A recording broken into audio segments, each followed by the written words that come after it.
let me just say thanks for the recognition. I feel like it's an encouragement more than anything else, and I'm going to take encouragement from it.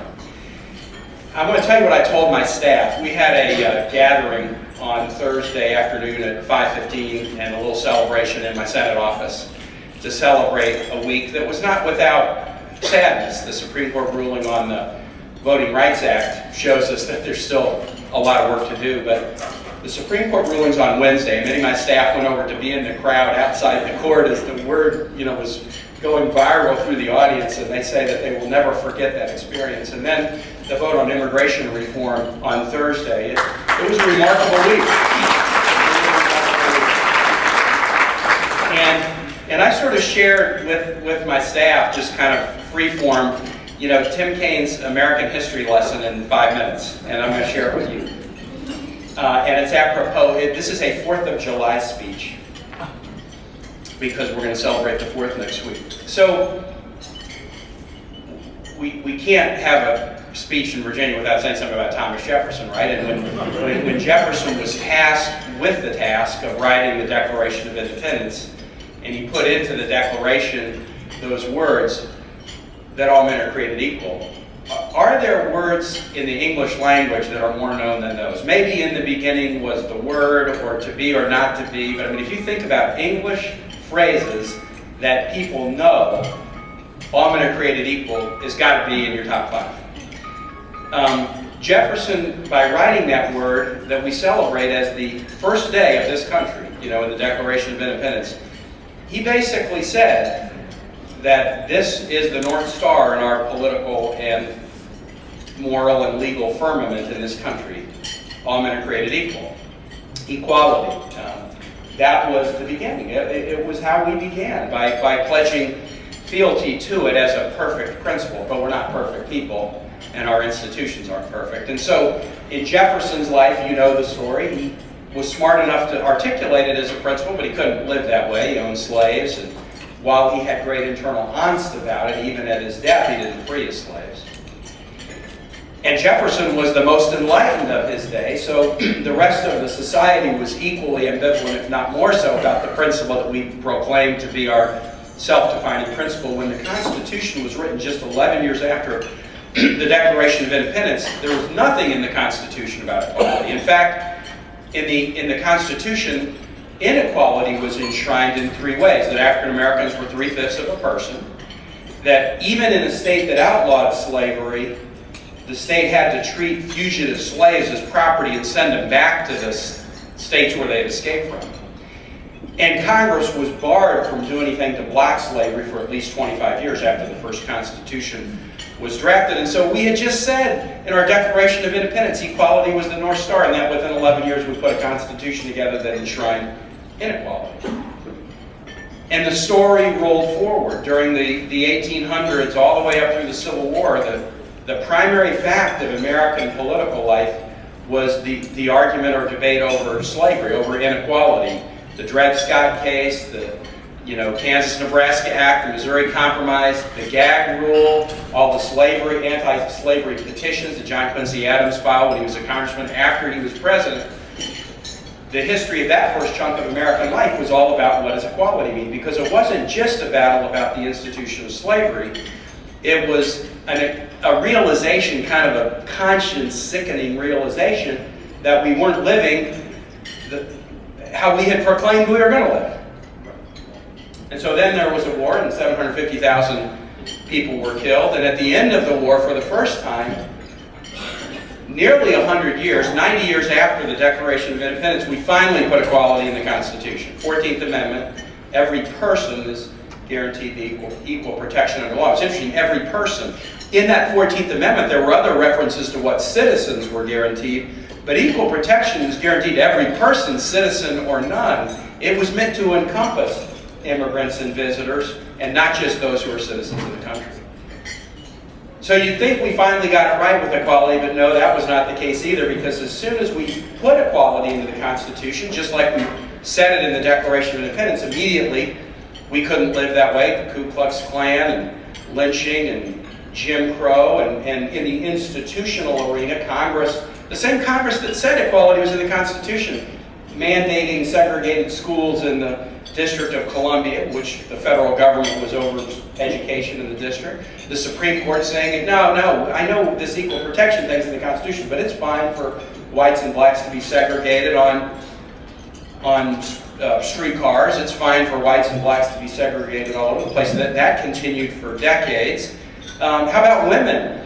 Equal protection under law. Women sued under that clause right away to get the right to vote. The Supreme Court said, no, that's not what this means. They sued to get admission to be practicing lawyers in the state of Illinois, where they were barred. And the Supreme Court said, no, that's not what equal protection means. I mean, the wording was so simple, just like it was simple in the Declaration of Independence. It was simple, but our imperfect people, our imperfect consciousness, our imperfect courts, our imperfect Congress, we had the North Star there, but we couldn't really steer by it. It took 90 years from the insertion of equality into the Constitution for the Supreme Court to say, you know what, equality means what it says with respect to African Americans and education and public accommodations. I mean, the language is so simple, but it took 90 years for a Supreme Court, and they're called Supreme because they're supposed to be smart. But it took them 90 years to say equality means what it says with respect to African Americans. It took 110 years for the Supreme Court to say, in a case, Reed versus Reed, that came out of Idaho in the early 1970s, I guess equality means what it says when it comes to women. There was a statute that basically said if somebody died without a will and an executor had to be appointed, the executor had to be a man. And that got challenged in the Supreme Court after years of ruling that the Equal Protection Clause didn't apply to women at all. They finally said, gosh, the language is just so simple. Equality means equality. So it was 90 years for African Americans. It was 110 years for women. And what Wednesday was about, it's now 145 years later, and the Supreme Court is saying that same thing. Equality means what it says when it comes to people, regardless of sexual orientation. So that's what, you look at our lives as people, you look at the lives of our institutions, we set ourselves up from the first day of our nation's beginning with a North Star to steer by, and sometimes we have and sometimes we haven't. But what this week, Wednesday, and then Thursday, we vote on immigration reform, was a reorientation toward the North Star.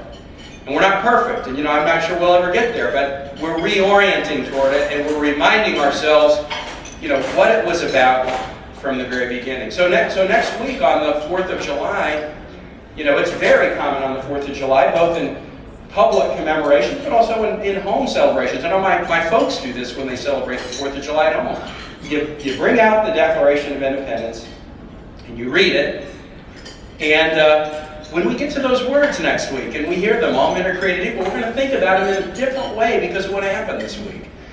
We're gonna think about that North Star, and we're going to think about how we're orienting to it in a new and deeper and richer and an exciting way. And it will remind us that first sentence, that we remember on the first day of our nation's existence isn't just something in the past, not just something in a document, but it's something that's in the current and in the future, and it's a continued challenge for us to live more that way. Now, I will say this.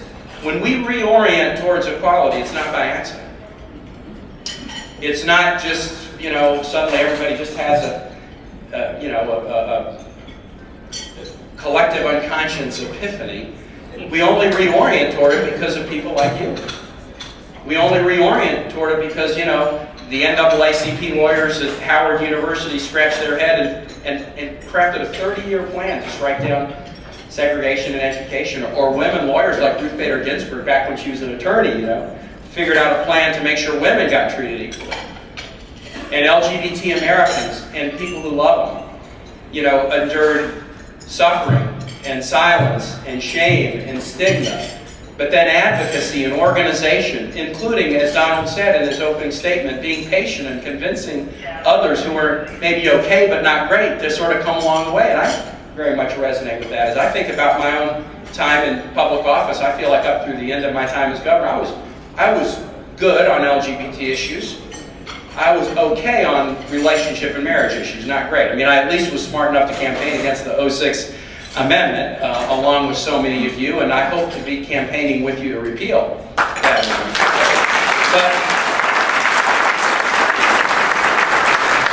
But it's very important, you know, first in this 4th of July thing to recommit ourselves to that principle, because, boy, what nation is dedicated to such a beautiful principle? We can recommit ourselves to it, but we also have to give thanks to you and so many like you in this city and in this state and in this nation and in this world who have fought this battle so that we can, you know, get our heads focused where they ought to be and, you know, look to the stars and look to that North Star and reorient toward equality. And I'm really happy, since I feel like I've been a good public servant on LGBT issues, but I haven't met my standard of being a great one. But I have a new chance. I got a new chapter now. And so I was very happy coming into the Senate to sign on right away to the amicus brief to repeal DOMA. Very happy to do that. Within hours of the Supreme Court ruling this week, I signed on as a co-sponsor of the Respect for Marriage Act in the Senate, which is, you know, the DOMA was something bad, and the overturning of something bad that Congress did is not as powerful as Congress doing something good. And so why not pass a Respect for Marriage Act saying that at the federal level we do respect all marriages and we want all federal benefits of marriage to be available to every married couple. And so I've signed on, and Senator Warner has too, and I want to give him credit for that. We're 2 of the 40 sponsors of the Respect. So I'm here to thank you for the award, but basically say it's more of an encouragement for me, and you've encouraged me, and you've helped me grow in my own thinking about these issues. I have such deep admiration for people in this room, and for others I've met who've been fighting this battle. My old friend from law school, Evan Wolfson, who, when I graduated from law school in 1983, Evan wrote his senior paper, we all had to write one, about same-sex marriage and marriage equality. And he went to the Lambda Legal Defense Fund, and then about 10, 15 years ago, helped form the organization Freedom to Marry. He's been, you know, one of the thought leaders in this whole battle. And we talked by tweet. We talked by tweet within about 2 minutes after the Supreme Court ruling. And so many of you have done such great work and have helped me come along the way, and it's going to be great to fight the next battle. And I'll tell you what, I said something about the 4th of July. Next week's not only the 4th of July, next week's the 150th anniversary of the Battle of Gettysburg. July 1, 2, 3, so I guess that's Monday, Tuesday, Wednesday. And if there are words that are as memorable as the all men are created equal, we Americans know those words from the Battle of Gettysburg, from the Gettysburg Address that Lincoln gave a couple months later. Lincoln went back to Gettysburg, and it's interesting that Democrats do a Jefferson-Jackson Day dinner. We honor Jefferson as one of our thought leaders, and Republicans tend to do a Lincoln dinner. They honor Lincoln as their forebear, the first Republican president. And when Lincoln got on that battlefield and spoke about Gettysburg, I may drop a word here, but at the beginning of the speech, 77 years ago, our forefathers brought forth upon this continent a new nation conceived in liberty and dedicated to the proposition that all men are created equal. It's interesting, Jefferson said we hold these truths to be self-evident, that all men are created equal, that they're endowed by their Creator with certain unalienable rights, that among those rights are life, liberty, and pursuit of happiness. Jefferson laid out a number of self-evident truths. Lincoln, the first Republican, rescued the Jeffersonian ideal that had been put in the dustbin during the slavery period, and he pulled it out and he said, look, we're not a nation based on self-evident truths. We're a nation dedicated to a single proposition, that all men are created equal. So if Jefferson has an intellectual heir, it's Lincoln. They are completely connected because they both viewed that as the North Star principle. And then Lincoln asked the audience that day a very powerful question which every generation has to answer for itself. So we're here in a nation dedicated to the proposition that all men are created equal, and we're gathered on a great battlefield of this war to ask ourselves the question of whether a nation dedicated to that proposition, equality, can long endure. Can a nation dedicated to a proposition, I don't know, is there another nation dedicated to a proposition? You know, most nations are geographical, and the Habsburgs fought with somebody, or the Navarrese decided to unify with the Aragon Empire in Iberia. And that's how most nations get started. But what we're told by Jefferson and Lincoln, the forebears of both of the American political parties, is that we are a nation dedicated to a proposition, equality. And we ask ourselves the question, can a nation dedicated to that proposition long endure? Long endure. And every generation has to answer that question. And the answer that we gave resoundingly this week, in the decisions Wednesday, in the decision in the Senate Thursday on immigration reform, is will endure. Will endure as long as we remember the proposition that we're dedicated to. Will endure as long as we accept that challenge, that burden, that encouragement to keep our eyes on the North Star and keep steering by it. And so that's what you've done. I mean, I know that it's a historic win for all the, you know, what's that beautiful phrase, Donald, in Lift Every Voice of Our Sing, you know, God of our weary years, God of our silent tears, all the weary years, all of the silent tears, fought in the days when hope unborn had died. For all of you, you've been through all of that, and so the victory has to be a sweet one in that sense. And yet it's even a bigger victory than a victory about LGBT issues, or a bigger victory than a victory about immigration issues. It's a victory because we're reminding ourselves what we stand for and what we've always stood for, and we're committing ourselves to be more about that work, and we have to be. And I'll just say this and then sit down. Because the week wasn't perfect. We also had a bad ruling out of the Supreme Court on the Voting Rights Act. And that's very troubling. And then you see, boy, immediately the Supreme Court rules on DOMA, and Prop 8 in California starts celebrating marriages again. Immediately the Supreme Court rules that the pre-clearance basically can't go forward, and everybody's rushing to do voter ID, and everything else that they can do, feeling that they will be untrammeled by a Justice Department or a judicial system that will protect minority voting rights. And so the work goes on. There's never a moment, there are moments for celebration, but seldom moments for rest. And we have to commit ourselves. That is why I'm so proud to be with you and with this ticket and a Democrat. Look, Democrats were celebrating both Wednesday and Thursday.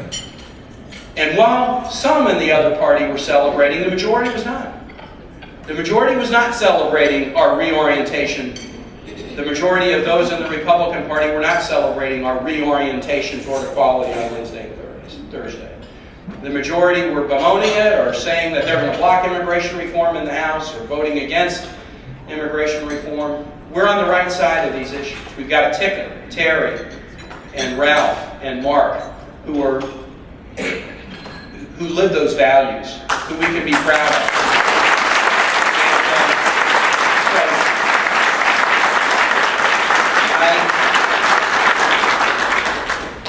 I just hope you grasp the enormity of what you've accomplished, because I just think it's staggeringly big, what you've accomplished this week.